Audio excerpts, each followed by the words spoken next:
All right, so in inventory errors in particular can be a little troublesome in terms of how they spread through the system. And really, examining inventory errors gives us, of course, errors happen in the real world, and we got to know how this will affect our records, how we need to correct them. But also, investigating the effects of errors gives us a little bit more insight into how various accounts are linked and how an error in one place can contaminate or spread into a different place. So we're going to kind of touch on a couple of those issues. But for inventory, then really what we have with the accounting that we've covered, basically there's an effect either to the balance sheet, the income statement, or both items. And we got to figure that out.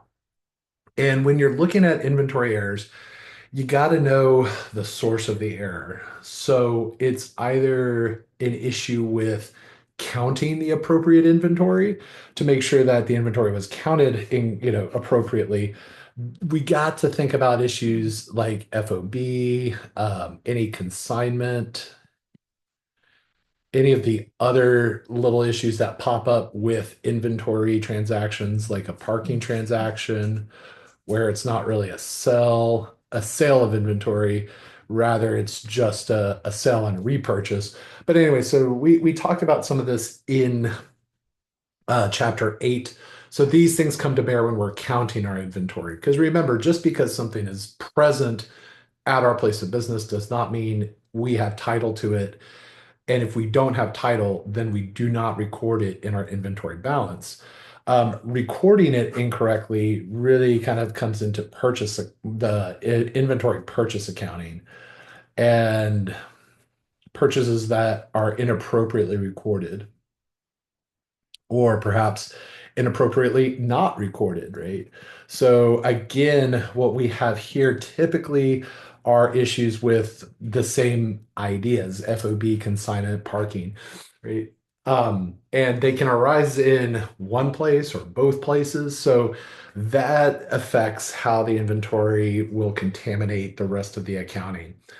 What we're really going to bank on is using the inventory formula. So that idea that my beginning inventory plus net purchases gives me gaffs. And then under the periodic system, I subtract off my ending inventory value to get the value of cost of goods sold for the period.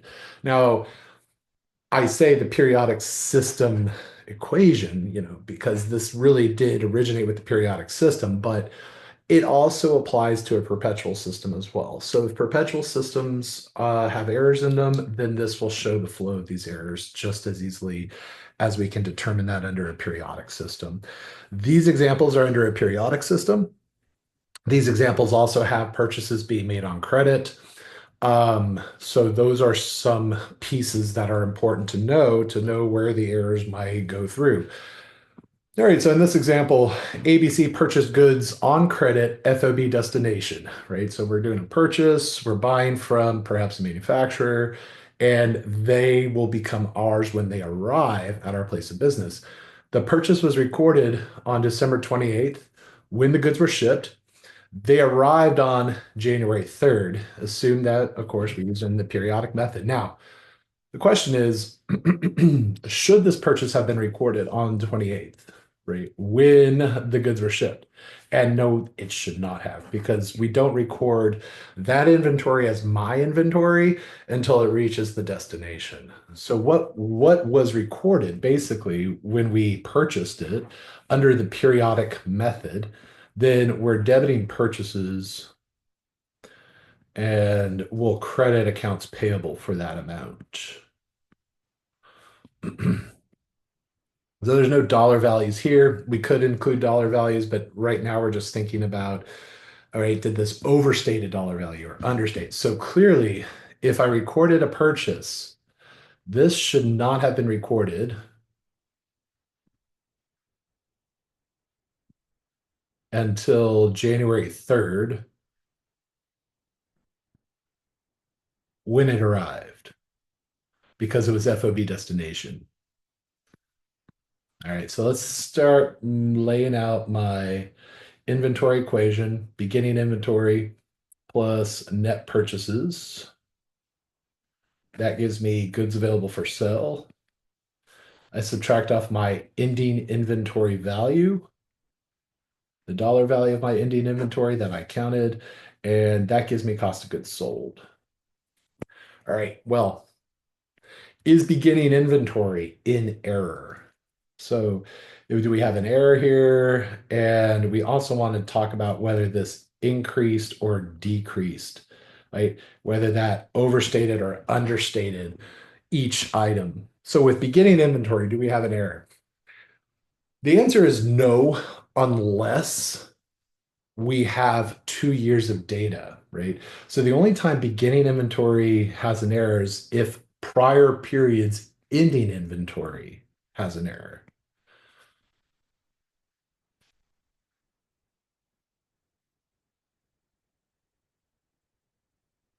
Because then it'll just, right, it just carries over. If prior periods ending inventory.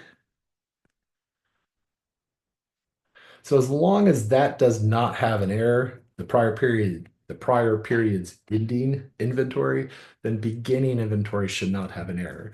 So this is yeah, no error there. So I'm just like, it should just be a dash. My net purchases, right? We said we recorded a purchase when we should not. So this was an overstating error here. So we're going to overstate. I'll just, two ways, an up arrow and the O for overstate. So if I take something that has no error, beginning inventory, and add something that was overstated, then the overstatement gets into my goods available for sale. So I'm overstating what I have available, right? Um, is there an error in counting? Because then errors in counting, right, making sure that the inventory at the end of the period is appropriately recorded, that's going to affect the amount that I establish my ending inventory at. Well, the goods were not there, right? Did we have title to them? Should they have been included even though they weren't there? No, because we don't have title to them until they reach our place of business. So there's no error here as either. So here I'm subtracting something with no error from something that's overstated, which means that my cost of goods sold from the periodic system will be also overstated. Now, we got to take this and map it into how it would affect revenues, expenses, right? First, we figure these two out. Then we can determine, well, what's the effect to net income? And then we can proceed to look at assets and liabilities. And remember, equity, some of the errors, equity errors will have whatever error was closed into them from net income. So remember way back when we talked about adjusting entry errors, use that same framework to help you think through these issues. So were there any revenues at play? Did we make any sales, provide any products? No. So that is not going to be affected. Were any expenses affected? Yeah, cost of goods sold was affected, right? So my expenses were overstated. What about net income then? Well, if there was no error to revenues, but expenses are overstated, then we have something that has no effect or not applicable minus something that's overstated is going to give me something that is understated. And that's my net income. So net income is understated because the cost of goods sold was overstated. Okay, so that helps me clear the net income. Remember, this income issue, if my income that I'm closing for the period is too small, then that will understate my equity account. This is a retained earnings understatement from the closing,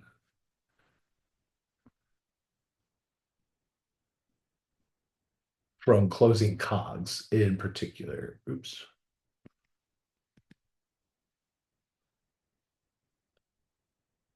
All right, now we got two other places to look. Do we have any assets that are problematic? Assets are going to arise from an error when I establish my ending inventory. How much ending inventory are we reporting? Did we count? What's the dollar value of that? That's going to be an asset error. How about liabilities? Right. This is they might think, wait, we haven't really talked about any liabilities, but right, careful. Yes, we do have an issue with liabilities because my accounts payable was recorded when it should not have been. And so I have actually overstated my liabilities, and that's due to the account payable. Right. So some people might say, wait a minute, I recorded some purchases when I shouldn't have, right? And that's an adjunct asset. But remember, does that that should be, I'm sorry, up L, not down L. We credited a accounts payable, so that increases my liabilities. But back to this purchases piece, remember, is my purchases account still there when at the end of the period, when everything's closed? It is not. Remember, purchases gets closed into ending inventory and cost of goods sold. So the error that was induced by recording inventory I shouldn't have recorded as purchased yet, got into gaffes. As long as I appropriately accounted my inventory, that error is not also showing up in ending inventory. So the error in purchases actually went into cost of goods sold. There is no error in my assets. And it cannot be an error because if we think about the inventory equation, A equals L plus C, if I had an error in assets as well as these two, it probably would no longer be A equals L plus C. There would be some shift because of the error in my balance sheet equation. But as is, if I overstate liabilities and understate equity by the same amounts, well, then I have the same A equals L plus C because the overstatement and the understatement wash out, keeps the balance sheet equation equality in place. All right, let's look at the second one. Suppose D consigned goods to ABC, at which time ABC recorded a purchase. Should ABC have recorded that purchase, right? They're selling goods on behalf of D. So ABC is the agent here selling consigned goods that are still titled to D. Should they have recorded the purchase? No, they shouldn't, right? That's just that would not be ABC's inventory. They don't get title for that. So the goods were still on ABC's premises, these consigned goods on December 31st, and they were included in the inventory count. Assume purchases are made on account under the periodic method. Still, same idea. We're using the periodic method. We're making our purchases on account, credit purchases. But should these have been included in my December 31st inventory count? Absolutely not. These are the consigned goods, and they are still D company's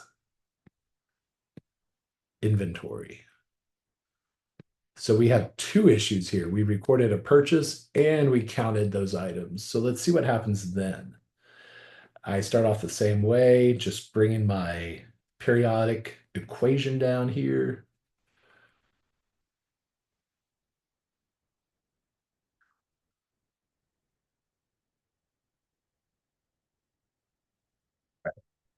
So we don't have an issue with beginning inventory because ending inventory of the prior period was not misstated. So that's not, no error there. That might, I switched just because this might be a little bit like, well, is that a minus sign or what?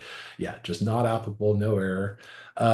Net purchases. If I recorded a purchase on these consigned goods, then I overstated my purchases.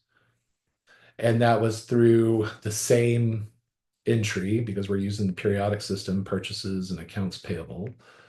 So we got the same two accounts being recorded, debited and credited when they shouldn't have been.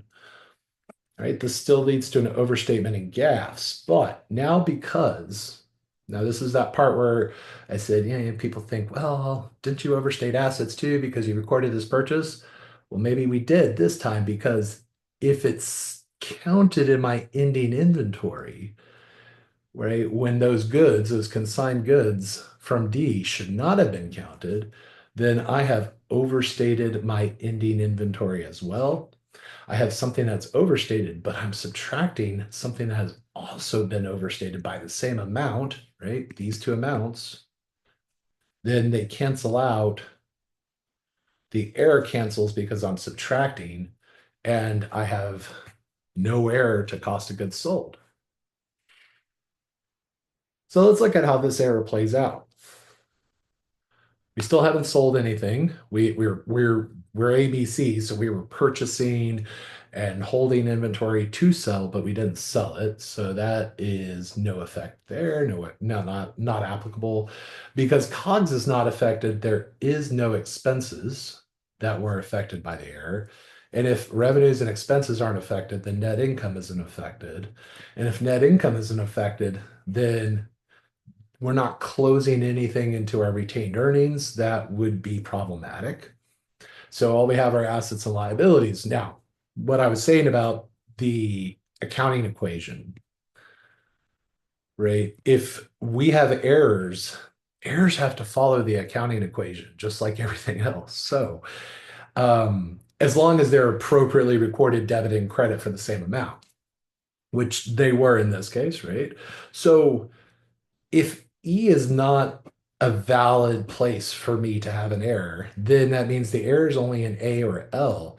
And that means we either have to have an overstatement for both so that their assets are overstated by the same amount as liabilities, and even with the overstatement, A equals L plus E still, or they were both understated by the same amount, either way, but the direction should be the same. Well, we did, similar to the prior one, record this purchase when we shouldn't, and that account payable would still be hanging around. And so we would have an overstatement of my liabilities. Also, we would have an overstatement in my ending inventory, which would definitely overstate my assets because inventory would be stated as too much on the balance sheet. The final example brings in a sale because, we've been ignoring this revenue for far too long. Now, on December 30th, ABC sold goods to D on credit, FOB destination. The sale was recorded on December 30th, at which time the goods were shipped, right? Already probably have a problem here because we're FOB destination. We should not be recording a purchase when the goods are shipped. We only want to do that when we have FOB shipping. So they arrived at D Corporation's place of business on January 2nd. Okay, so that means they weren't there to be included in our count.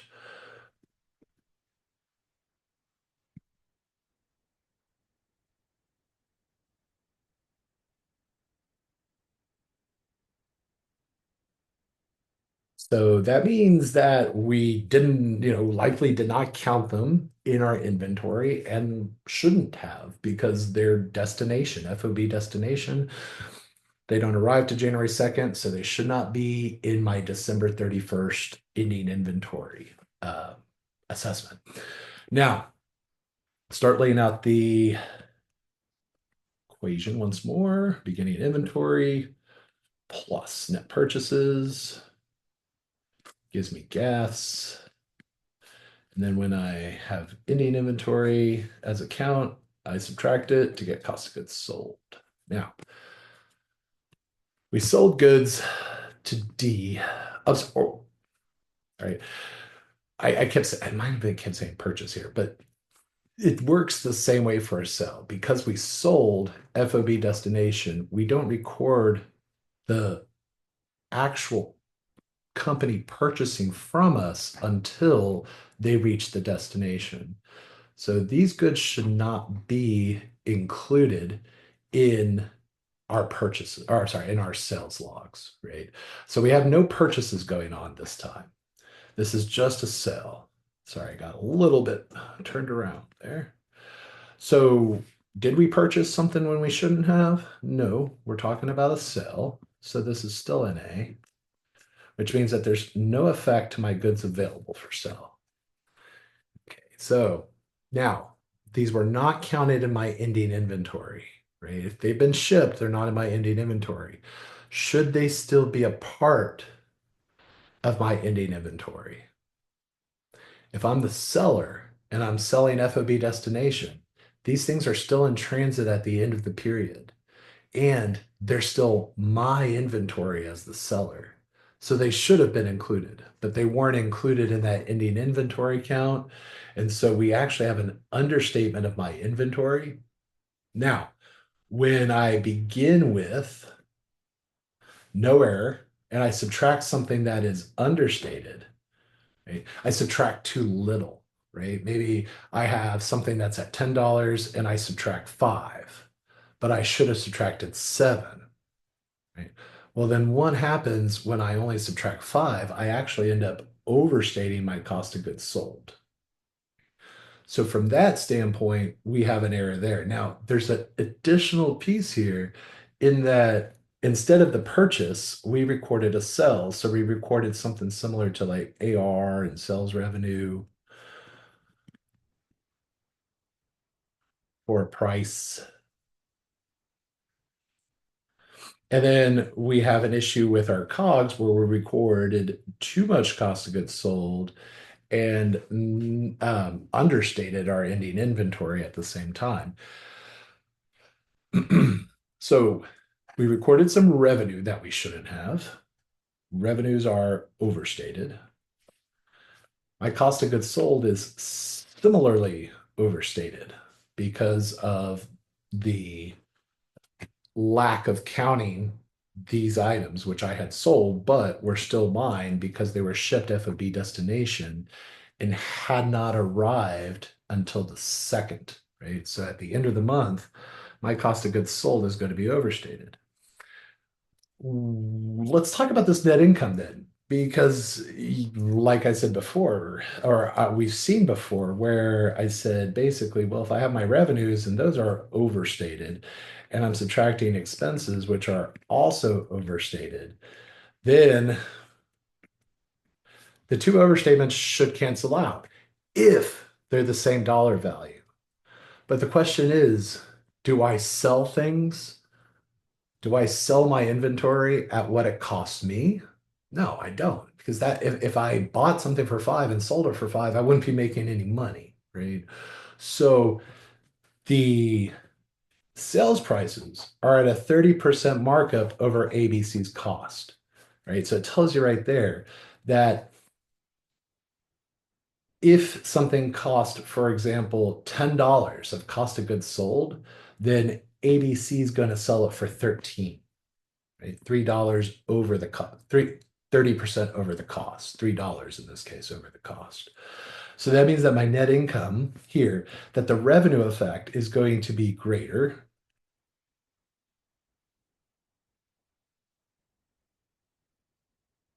than the cost of goods sold issue.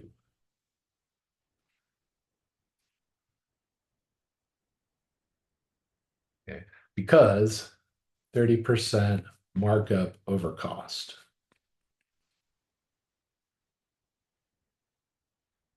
right?